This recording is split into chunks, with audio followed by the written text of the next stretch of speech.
Hello and welcome to week 3 NUR 300, Contemporary Nursing, Issues, Trends, and Management. Welcome back. I hope everybody enjoyed week 2. Lots of participation. So you guys can text me anytime. I will respond as soon as I see it. Don't worry about the hours.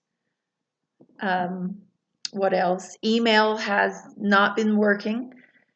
Some days it does. So if I have not responded in 24 hours, please just automatically text me. Some students just have been with me for so long that they just text me anyway. That is totally up to you. Call me if you would like. What other things? Any questions about your assignments? You can post into the forum. You can also post in a discussion area that's built for that reason. Other students probably have the same question as you, but like I said, feel free to contact me in any way, shape, or form that you feel comfortable with. Do look through each week and click on every activity under all the headers. There's important information all the way through each tab. So become familiar with each tab and make it a habit to look through each tab every week. So let's get started with week 3, and we're going to talk about palliative care. The world of healthcare is constantly changing, and yet for some Western healthcare, the growth and advancement of new and innovative treatments are mind-boggling. And with these new therapies comes an increasing emphasis on care and rehabilitation of those with serious illness. Today we live longer. By 2030, 20% of the American population will be more than 65 years of age. Palliative care was coined by Dr. Balfour Mount in 1974. It comes from the Latin root word pallium, which referred to an outer garment that cloaked a person. This abbreviation suggests that palliative care covers or cloaks the symptoms of serious illness, providing comfort and relief. Palliative care recognizes the same needs, stressors, symptoms, and suffering that a hospice patient might endure, but supports and enhances the best quality of life during the time of diagnosis, treatment, and life with serious illness. The natural course of serious illness, as a patient's health declines, decisions about care must be made. With the initial diagnoses, palliative care can help guide therapy. With disease progression to an end-of-stage condition, hospice is an option of care. Prior to palliative care, the care model showed disease progression and then death. The palliative care continuum model of care begins comfort care at the time of diagnoses. Early in the disease process, therapies are aggressive, but as the disease progresses, comfort care increases. Included in this model is the introduction of hospice care and bereavement services. For most institutions, a physician's order is required for hospice palliative care services. Patients can be referred on admission as well as during their hospital stay. On admissions, patients who have had multiple hospitalizations over a relatively short time for the same condition, for example, heart failure, urinary tract infection, sepsis, should be considered. Things that might trigger a palliative care consult include receiving a positive response when asking oneself the surprise question, would I be surprised if the patient died within 6 months to a year? Patients who are receiving multifaceted care, such as ventilator support, parenteral feedings, and assistance with functional needs. a patient's place of residence in a long-term care facility, the age of the patient, cognitive impairment, metastatic cancer, current or past enrollment in hospice care, a patient who has not participated in advanced care planning. Throughout a hospital stay, other triggers can indicate the need for palliative care consult. These triggers may include the patient's desire to change healthcare providers, patient or family requests for palliative care, and dissension about therapy treatments being offered. Other triggers are a prolonged stay in the intensive care unit and symptoms that have not been controlled. Palliative care can assist with decisions about long-term use of feeding tubes, need for tracheostomies, dialysis, placement of left ventricular assistance device or automatic implanted cardioverter defibrillator, AICD, and other life-prolonging therapies. Palliative care can assist patients and their families with decision-making regarding goals of care. For example, the initial intent of therapy may have been cure, but disease was found to be widespread. The focus could then change to comfort. The patient may hear, "There is nothing more we can do," but there's always care to be provided. It is the focus of the care that changes. The quality of time may now be the focus rather than the quantity. Benefits of palliative care. Palliative care can be viewed as both a model of care and a philosophy of serving our patients. It is built of multiple components as expressed in the ELNEC's curriculum. The family is the unit of care and the patient defines family. The role of the nurse as an advocate is vital to the care of the patients and their families. Culture is honored as an important aspect of the patient and the family. Palliative care further carries an important focus to special populations such as the vulnerable, the prisoner, and the substance abuser. Serious illness affects all systems of care. Put another way, where there are patients who are suffering needlessly. Sensitivity to the reality of financial issues that affect quality of life is critical. Palliative care is not confined to just those with cancer and acquired immunodeficiency syndrome, but to those with all life-threatening illnesses. The interprofessional care of the patient or family is integral to high-quality palliative care. So now we're going to talk about some barriers to palliative care.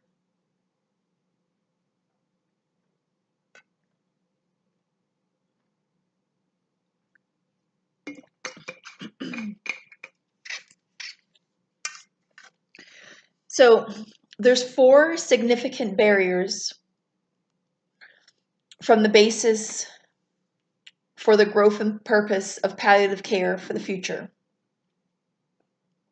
First is a lack of general understanding on the part of healthcare professionals, as well as the consumers, of the role and nature of palliative care. With that strong linkage, patients and families, and often healthcare providers, believe it's just not time yet. I'm not dying yet. The lack of recognition of the true nature of palliative care prevents patients and families from obtaining the care they need to address needs of the whole person. Further, the lack of recognition of the negative impact of a disease condition on the whole person results in distress, physical, social, psychological, and spiritual. The denial of death in our American culture also affects the lack of acceptance of palliative care. Woody Allen has been quoted as saying, "I don't want to achieve immortality through my work. I want to achieve it by not dying." The combination of the stigma of death with widely held beliefs that modern medicine and hospitals can perform miracles in the battle against death has meant that hospitals and nursing homes have become the dominant site for the gravely ill, dying people. More than 70% of deaths in the United States occur in an institution. The second barrier to growth and progress of palliative care is the limited numbers of palliative care trained professionals. Although there's been a remarkable growth of palliative care programs, which has continued to the present, these numbers have not matched the number of trained clinicians to lead and staff these programs. As Meyer and colleague further report, a number of strategies have been employed to improve medical and nursing education in palliative care, including the pursuit of specialty status for palliative medicine and nursing advocacy for changes in undergraduate and graduate accreditation standards, and numerous philanthropically funded efforts to train mid-career physicians and nurses. The third barrier to palliative care growth and progress is the question, how is palliative care paid for?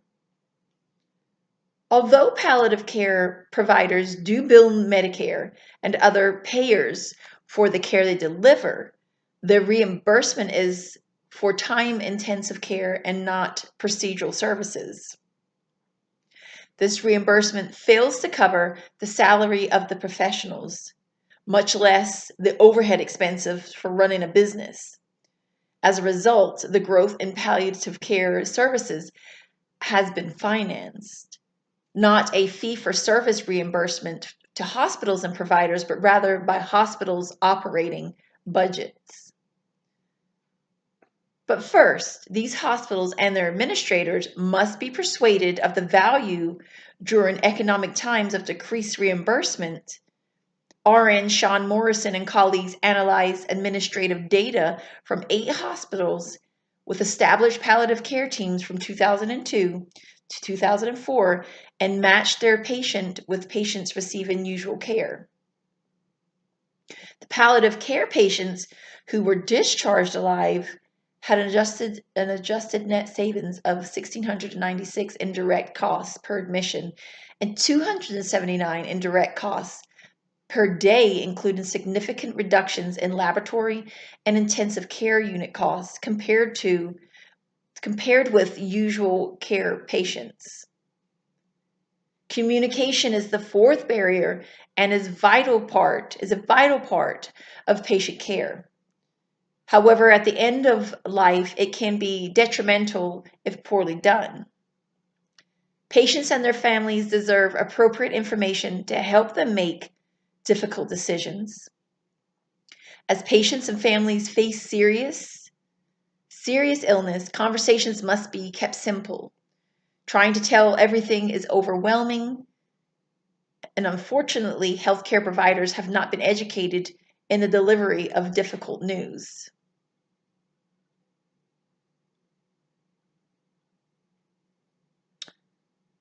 So, some common challenges. Providing quality palliative care is not perfect and there are struggles. Giving up their independence can be devastating for patients as they decline. In a qualitative study, Schmucker and colleagues described safety concerns for 17 hospice in 13 states. Hospice workers described harm from falls and uncontrolled symptoms, especially pain. Some of the factors identified contributing to the safety issues included patients who were living alone or cognitively impaired, caregivers who were cognitively impaired, and caregivers with their own physical limitations. These barriers relate to patient safety and the independence need to be addressed. Another common challenge is treating the patient for the family's sake.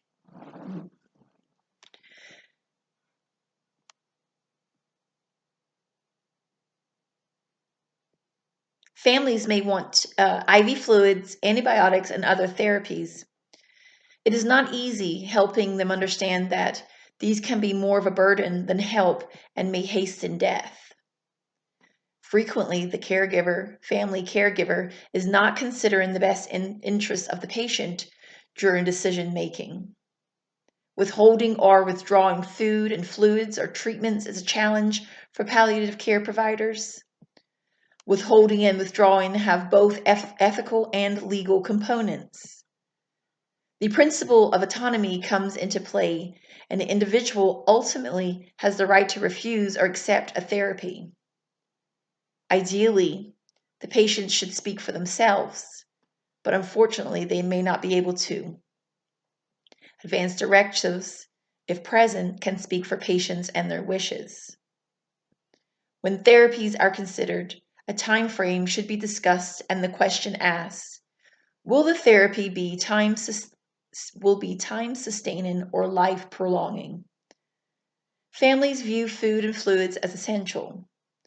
They fear the patient will starve to death when food or fluids are withheld or not started. In truth, patients frequently stop eating gradually as they age or their disease progresses. Patients say, I'm not hungry, or food just doesn't taste good anymore. Families fear that their loved one is being starved by the healthcare provider. It is the progression of the disease that has caused decreased intake of fluid and foods. Healthcare providers do not withhold nutrition from these patients who still want to eat. The introduction of artificial nutrition is just that, artificial. It is helpful to discuss the benefits and burdens of IV fluids and feeding tubes and the purpose of these therapies. Although both serve a useful purpose in the acute care setting for individuals whose prognosis is good, they are a burden for an individual who has a terminal illness. Historically, prior to the advent of IV therapy or tube feedings, patients ate and drank as long as they were able. When feeding became a burden, families continued to care for them, offering food and fluids, but not forcing them. The patient was allowed to die naturally.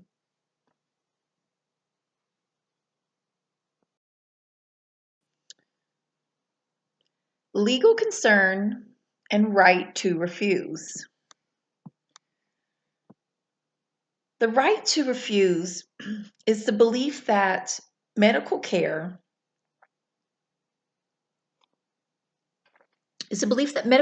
is optional for adults with appropriate capacity. The landmark cases of Quinlan and Cruzen and others have established that patients have a legal right to refuse life-sustaining medical treatment. In April 1975, 21-year-old Karen Ann Quinlan suffered an anoxic brain injury. Her medical care included a tracheostomy, artificial ventilation, and a feeding tube with artificial nutrition and hydration. Her condition was later diagnosed as persistent vegetative state, at which time her father sought to be appointed by the courts as her legal guardian. As a legal guardian, so that he could discontinue the respirator that had assisted her with breathing. Karen's physician refused to do so because this choice was not in accordance with medical standards of the day. After years and multiple court battles, the ventilator was removed, and she died several years later of an infection. The outcome of this woman's experience was the endorsement by the legal system of the use of hospital ethics committees to review decisions to withdraw life-sustaining treatments.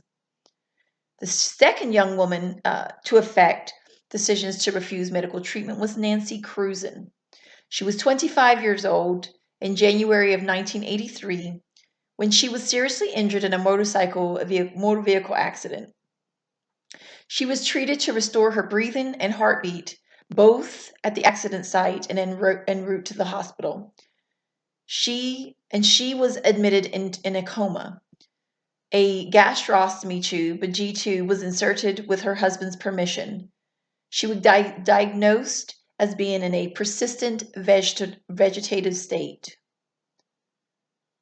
Workforce advocacy for a professional nursing practice environment. In today's modern healthcare system, nurses are faced with many workforce issues, workplace issues. These complex issues affect not only the nurse, but also the patient, the organization, and the profession. This topic attempts to identify a few select critical issues facing nurses and the nursing profession, including the nursing shortage, appropriate staffing, patient safety and advocacy, and workplace rights and safety. Workforce advocacy is defined and its specific strategies are highlighted. To be successful and accountable professionals, nurses must recognize current issues and know where to seek support for workforce advocacy. Promoting workforce advocacy in a professional practice environment. Nurses' strong commitment to patient and their role as patient advocates often place them in a direct conflict with those who have more control, such as physicians and administrators. How a nurse reacts to such conflicts within the workplace and continues to advocate to improve patient care is a necessary focus for the profession. A focus called workforce advocacy. As we visit Elena Gonzalez 6 months after she was assumed her new position, we find that she has become involved in advocating for safe work environment. Elena and the other nurses working on the medical unit are concerned because there's a limited number of safe patient handling equipment available. Their patients often have mobility issues, and the nurses are worried about suffering musculoskeletal injuries while transferring and repositioning patients. Where will they find information about ergonomic safety and other workplace safety issues? Are these regulations that require hospitals to implement safety measures to protect their staff against debilitating musculoskeletal injuries? What legal rights do nurses have to demand safe patient handling equipment? Is there an avenue to work with hospital administrators to decrease the costs associated with unsafe practices and to move towards a user-friendly work environment? All of these questions are related to workforce advocacy. For more than a century, the American Nurses Association, the ANA, and its state affiliates have advocated for the professional nurse and quality patient care. Nursing shortages and workforce challenges.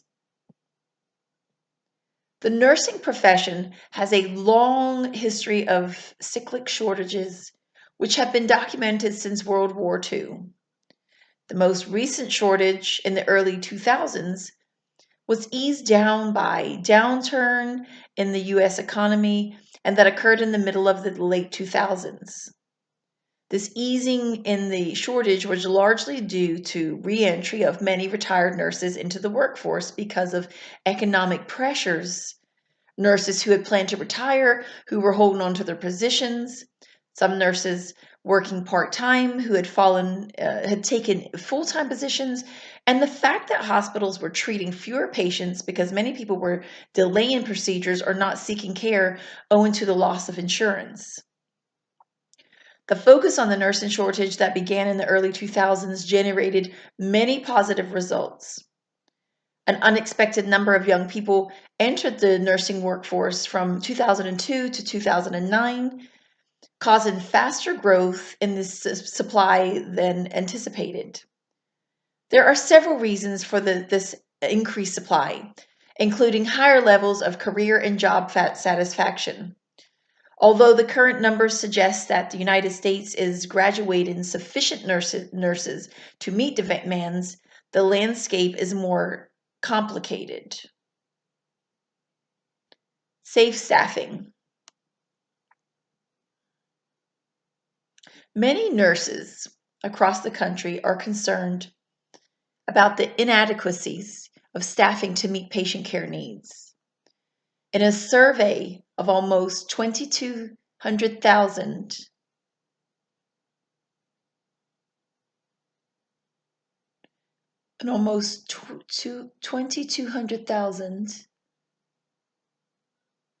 RNs from 13,000 nursing units and more than 550 hospitals had a response rate of 70%. Nurses reported that 54% of nurses in adult medical units and EDs did not have sufficient time with patients.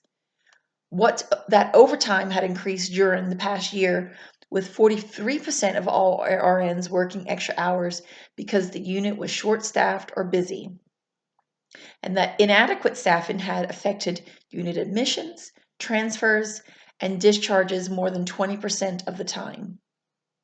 A landmark study by Aiken and colleagues found that in hospitals with fewer nurses per patient, surgical patients were more likely to experience higher death rates from failure to rescue, insufficient nursing care, and death from complications.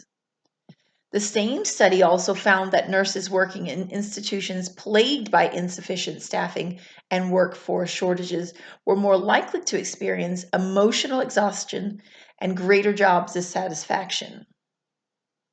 Subsequent research has enforced the importance of appropriate nurse staffing and positive patient outcomes. Given concerns about resources and shifting healthcare landscape, challenges continued with regard to determining optimal staffing and how to appropriately use unlicensed personnel to assist in delivery of care to patient populations who are more acutely ill, who require high-tech care, and whose lengths of stay are being reduced to keep costs in check. Federal regulations require hospitals to have an adequate number of licensed registered nurses, licensed practical vocational nurses, and other personnel to provide nursing care to all patients as needed. With such nebulous language, it has been left to the states to ensure that staffing is appropriate to meet patients' needs safely. 3 general approaches to ensure sufficient care, sufficient nurse staffing has been utilized at the state level. So it requires hospital to have a nurse-driven staffing committee to create staffing plans that reflect the need of patient population and match the skills and experience of the staff. The ANA endorses this approach through its principles for nurse staffing, 2nd edition, which provides recommendations on optimal staffing and requires nurses to be an integral part of the nurse staffing plan development and decision-making process. Such an approach provides for flexible staffing levels that can account for the intensity of patient needs, number of admissions, discharges, and transfers during a shift, level of experience of nursing staff, layout of the unit, and availability of resources, for example, ancillary staff and technology. As of 2017, 7 states require hospitals to have staffing committees responsible for plans and staffing policy: Connecticut, Illinois, Nevada, Ohio, Oregon, Texas, and Washington. Requires facilities to disclose staffing levels to the public and or a regulatory body. As of 2017, 5 states require some form of disclosure. Actually, we need to unlock the phone first.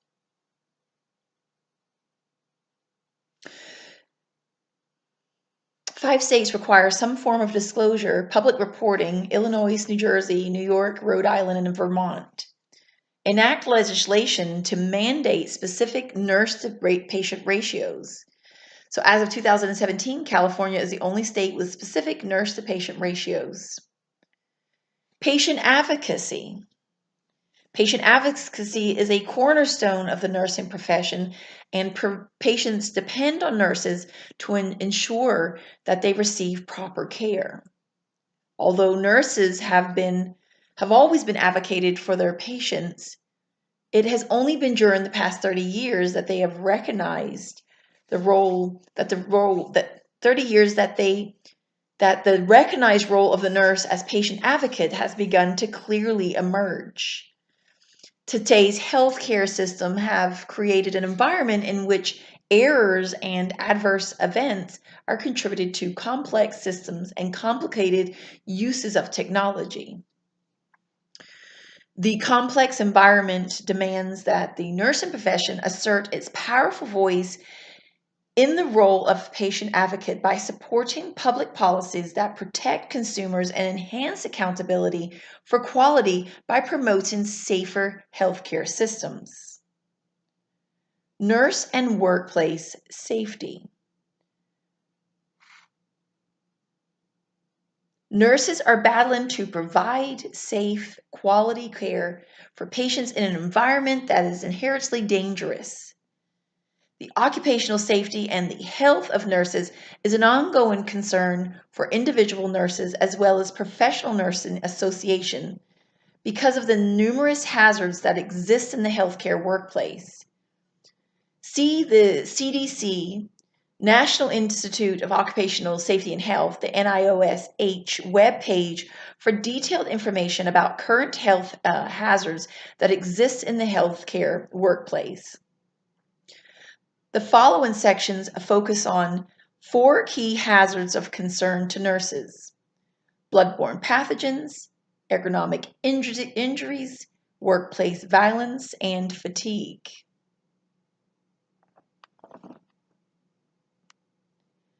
Magnet recognition program and pathways to excellence.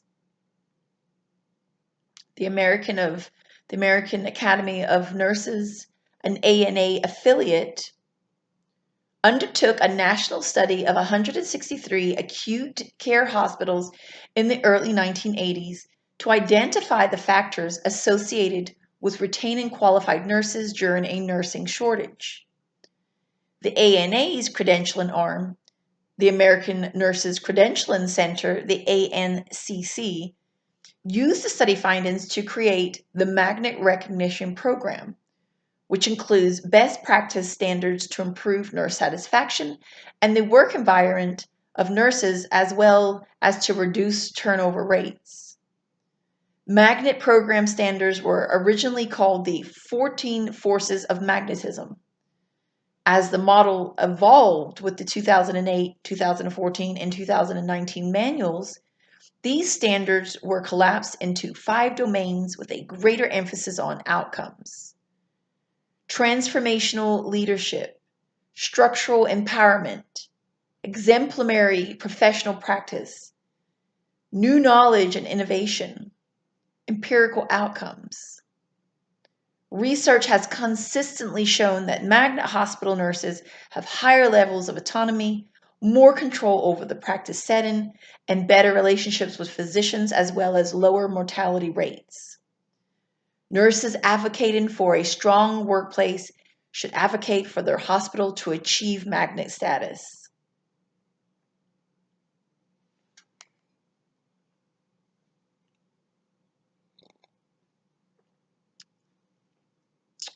Here's a possible extra point question. What kind of cup was Dr. J drinking out of in lecture number 3?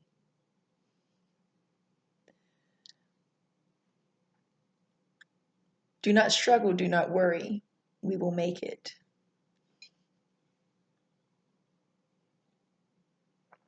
And what is in my cup? It's a ginger tea. Wow. Very nice. So I'm drinking out of a Blessed Mama. I'm drinking ginger tea out of a Blessed Mama cup. Extra point question for all those who watch. Stay tuned. Okay. Sorry. Conflict resolution. All organizations should provide nurses with access to conflict resolutions, procedures that define that process. They should follow if they are in disagreement with the organization's policies and or leaderships. They should, okay, I have to say that again.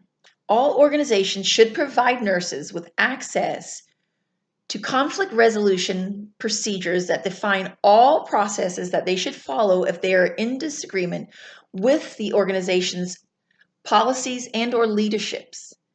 Examples include open door policies, ombudsman's programs, dispute resolution processes. So when seeking dispute resolution, the nurses may use a third party or resource internal to the organization to assist in the resolution. Some states have processes that can help resolve patient care or professional issues. These processes include peer review, safe harbor, and mandatory reporting. A rapidly changing healthcare environment, significantly affected by an aging workforce and a nursing shortage, creates a challenge for all nurses. Nurses must be aware of the issues facing the profession and know where to seek assistance, information, and resources to address workplace issues. Working together with the resources of organizations such as the American Nurses Association, nurses can create a workplace that promotes career satisfaction and quality patient care. Collective bargaining and unions in today's workplace. Collective bargaining is a very complex and often an emotional charged issue because the future of nursing may be influenced by our collective and individual efforts to be fairly represented and to have a voice in the conditions of our work. It is important to understand the costs and benefits of collective action, as well as the motives of those who would represent nurses. Development of collective bargaining in America. So, early activities during the late 19th century, when the Industrial Revolution was a force throughout North America, a cadre of thinkers arose who believed that workers needed to join together to protect themselves from circumstances such as long work hours, child labor, and unhealthy factory conditions. These groups sought such basic conditions as safety in work situations, adequate pay for hours worked, and the right not to be arbitrarily dismissed. This banding together of workers to accomplish goals was termed trade unionism. The technique was successful in many instances and remains with us today. Federal legislation, so as a result of these early efforts in unionization, Congress passed the National Labor Relations Act, NLRA, in 1935. Under the terms of the NLRA, employees were given the right to self-organize, to form labor unions, and to bargain collectively. As part of the 1935 NLRA, the National Labor Relations Board was established to implement provisions of the NLRA. The NLRB is an independent federal agency that continues to play a vital role in the labor management relations and work through 26 regional offices in major U.S. cities. The agency conducts union elections and prosecutes unfair labor practices. With employees' rights protected by federal legislation, collective bargaining now occurs in companies across the country. Employees can legally organize themselves into units recognized under the terms of the NLRA without fear of being fired for belonging to a union or participating in union activities, such as collective bargaining. Typical goals in collective bargaining activities are to establish reasonable working conditions and to make formal agreements between employees and management for wages and health and retirement benefits. Unions can vary by the group or groups of employees represented. Industrial unionism is a single union representing all workers in a company, whereas occupational unionism is a separate union represent a distinct occupation within a given company. However, exemptions to the 1935 NLRA were established for nonprofit companies. This provision meant that employees of nonprofit hospitals, such as nurses, were not protected under the NLRA and therefore were not legally protected for participation in collective bargaining activities. Hospitals employees may have been excluded from protection by the NLRA because it was believed that services provided were so essential that organizing activities would be contrary to the public's interest. Eventually, in 1974, legislation allowed for the inclusion of nonprofit hospitals in coverage under provisions of the NLRA. Nurses could form collective bargaining units. The 1974 amendments also included that requirement for a 10-day written notice of the intent to picket or to strike. This notice would give the healthcare facility time to prepare and would protect the relative health and safety of the public. Development of collective bargaining in nursing. Formal unionization in nursing began in 1946 when the ANA endorsed collective bargaining as a way to gain economic security and influence employment issues for nurses. While the ANA worked to pave the way for collective bargaining, it also struggled with its role in representing nurses who were part of unions as well as part who did not support unionization. To help resolve ANA's role in representing different interests of nurses, a national nurses union, United American Nurses UAN, was established as the ANA affiliate to create an independent voice for the union nurses. In 2009, the UNA dropped its affiliation with the ANA and merged with the California Nurses Association, National Nurses Organization Committee, and the Massachusetts Nurses Association to form National Nurses United, NNU. According to the most current estimates available, approximately 17% of the nation's RNs are members of unions. Department of Professional Employees, 2015. NNU is the largest nursing union in the United States, representing over 150,000 registered nurses. NNU, 2008. Other unions that represent nurses include some ANA state affiliates, Service Employees International Union, and the American Federation of State, County, and Municipal Employees.